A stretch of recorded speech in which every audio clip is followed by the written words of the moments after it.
MSP का guarantee कानून लागू करो, लागू करो।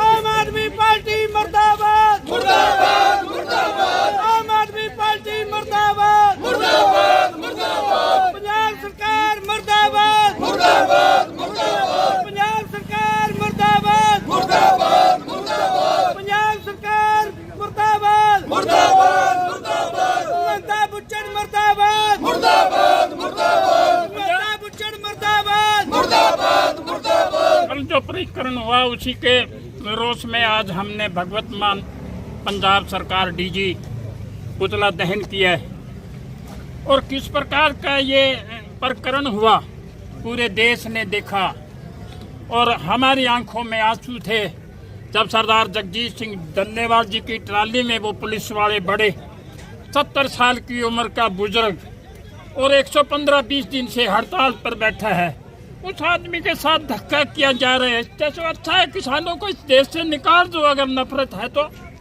क्यों बातें करते हो, क्यों बुला करके चंडीगढ़ बातचीत करने का नुनता देते हो। और फिर इस षड्यंत्र के साथ ये अकेली आम आदमी पार्टी का ही नहीं, बीजेपी का भी इसमें षड्यंत्र है। आज हम जो है जब तक ये भगवत मान सरकार रहेगी इसका जीना हराम कर देंगे हम। आज पंजाब पूरी तरह से बंद है साथियों, आज हरियाणा में भी आज पूरी तरीके से डिस्ट्रिक्ट लेवल पर पुतले फूंके जा रहे हैं। साथियों इतनी निर्दयी पुलिस हो सकती है, इतनी निर्दयी जो 70 साल के आदमी के साथ इस प्रकार का षड्यंत्र करेंगे। हम कोई पाकिस्तान से आए हुए लोग नहीं हैं, हम भी इस देश के वासी हैं, हमारा भी हक है। दिल्ली उनके बाप की पाबंदी नहीं, दिल्ली उनकी नहीं है, दिल्ली हमारी है। जाने से रोका, हम वहाँ बैठ गए, खनौरी बॉर्डर बैठ गए, शिम्बू बॉर्डर पर बैठ गए। क्या मांग रहे थे किसान? भगवत मान को क्या एतराज था बताओ, क्या था उसका? ट्रांसपोर्ट चलाने के लिए, अडानी अंबानी के ट्रकों को चलाने के लिए। रात को किसानों को किस प्रकार से वहाँ बुलडोजर चला, हमारी आंखों में आंसू से देखा नहीं गया। मैंने तो अपने टेलीविजन पर एक जूत भी मारा, टेलीविजन भी टूट गया साथ। इतना घनाना काम, अरे इतनी घटिया सोच। मैं तो सोचता हूँ अगर इसी प्रकार से देश चला तो पुलिस पर भी अंबानी की मोहर होगी साथियों, तुम्हारे साथ भी ज्यादती होगी। मत सोचो कि ये किसी को बख्श देंगे, ये बख्शने वाले नहीं है।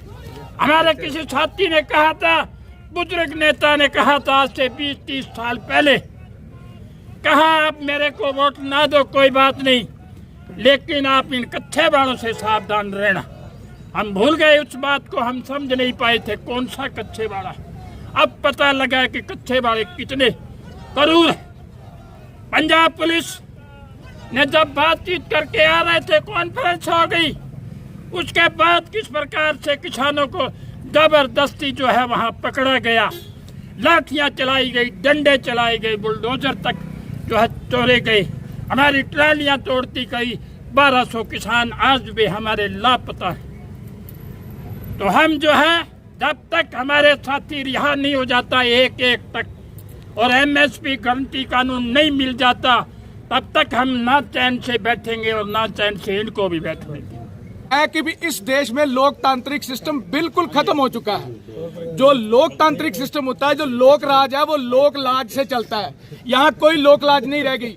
एक मतलब संवैधानिक तरीके से हम वहाँ प्रोटेस्ट कर रहे थे, उस प्रोटेस्ट को इन्होंने इस तरीके से उजाड़ा, लोगों का पंचायतों से, सरकार से बिल्कुल मतलब मन उठा दिया। हम किसी पंचायत में जाते हैं, पंचायती लोग हैं ये सब, जब किसी भी पंचायत में जाते हैं, चाहे वो दोषी हो ना आदमी, उसके ऊपर भी किसी को बुरा नहीं बोलने देते।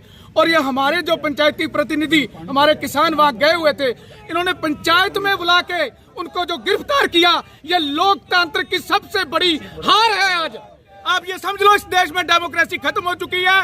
इस देश में एक तानाशाह आदमी राज कर रहा है। आपको जागना पड़ेगा। अगर आपने इस देश में डेमोक्रेसी को लाना है, बहाल करना है, तो इन दोनों सरकारों को, भगवंत मान को और बीजेपी सरकार को देश से निकालना पड़ेगा। ये साथियों प्रण कर लो कि अगर डेमोक्रेसी में रहना है तो इन दोनों सरकारों को भगाना पड़ेगा। इन्होंने डेमोक्रेसी का अंत कर दिया है। एक बुजुर्ग किसानों को, जितने भी हमारे किसान नेता थे, एक पंचायत में बुला के एक बातचीत करने के लिए बुला के गिरफ्तार किया। इससे घिनौनी हरकत और क्या हो सकती है।